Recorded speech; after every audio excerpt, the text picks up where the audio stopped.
Welcome back to our countdown of the top 20 Stormers of all time. And joining me is the only guy out of the 20 who spent just 1 year in Lancaster. What a year it was. Denny Harriger, welcome. And think back to 2006. And if you're going to leave the profession you'd been in for so long, you went out quite in style. Well, first of all, thank you. I'm very deeply humbled and I'm honored to be named one of the top 20 players. Yeah, I know I only spent 1 year in Lancaster. I would have liked to have spent more, but my kids were young and they needed their father at home, and I decided to hang them up. You think back to that last game. I think everybody remembers that last game. Probably one of the three top moments in the history of Barnstormers baseball. And uh, you just everything you had left in the tank, you left on the field that night. 130 pitches, a complete game. As you look back on that now, was 17 and a half years later, what are your memories of that night? I can remember like it was yesterday. Uh, I remember everything that happened during the game. I remember certain plays that happened. I remember the last pitch and um, conversation I had with Berkey during the game. And it's a memory I will never forget. One of the things I noticed as we did this voting is that our fans remember those early years of Barnstormers baseball very, very well. Um, I thought they would lean toward the last few years in the voting. Realistically, they didn't. They were fairly heavy on the early years, and I think that says a lot about the great excitement in 2006, but in those first few years, but also the great fans that we have in Lancaster.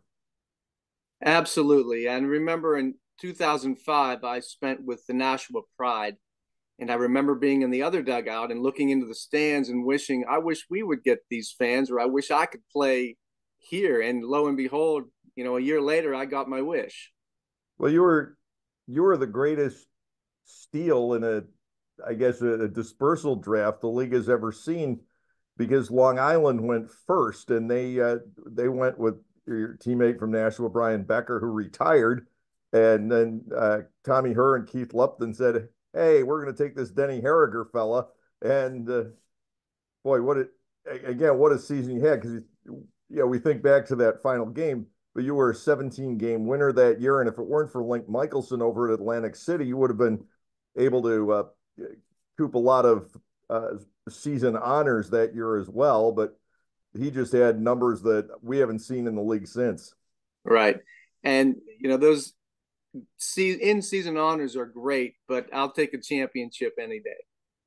The other thing we talk about the championship game against Bridgeport, but what got the whole ball rolling that postseason was actually game one in Atlantic City, and it was you and Michelson head to head, and everybody was looking at this pitchers duel developing, and I think people were just thinking it was going to be some 2-1 game, somebody scratching and clawing to get a key run across, but it didn't turn out that way. And I just remember you were out laughing and joking with your teammates playing cards in the clubhouse before the game. Michelson was locked in his office trying to focus, and the results were polar opposites. You had a very strong game, and our club got to him in the middle innings.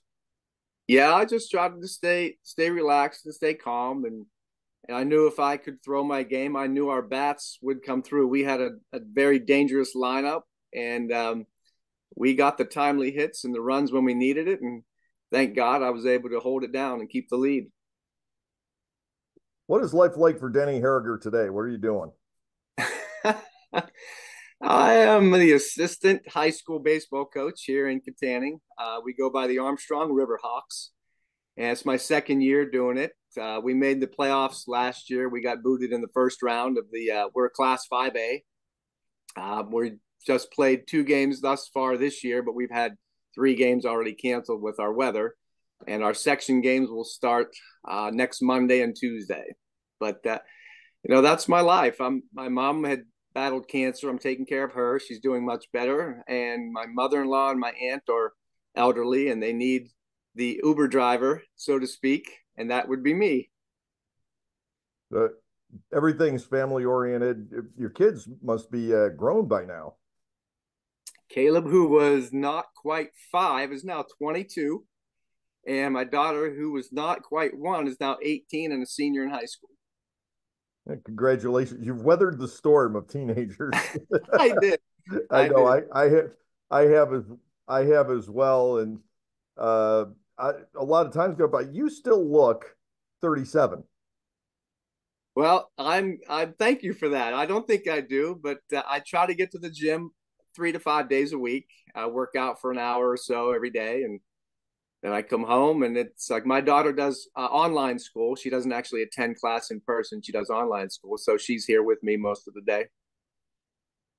It definitely keeps you going. Well, anyway, Denny, again, congratulations for being named one of the top 20 Barnstormers of all time. Fans still love you in Lancaster. Your name's still brought up, and it has to bring a smile to your face. If you have the chance, I know you were just in Lancaster because we had the I was conversation, right through Lancaster last Saturday. but we had the opportunity. We're going to try and put together a night to, in some way, shape, or form, honor you guys. I don't know how many people will be available, but are you game? Absolutely. You give me a few weeks notice and I'll see what I can do. Yeah, we're thinking about putting something together.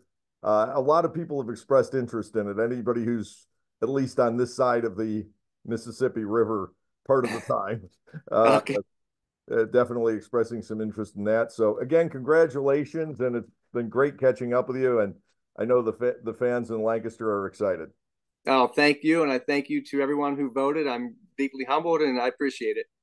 Coming up tomorrow will be one of the teammates of Denny Harriger in those early years in Lancaster.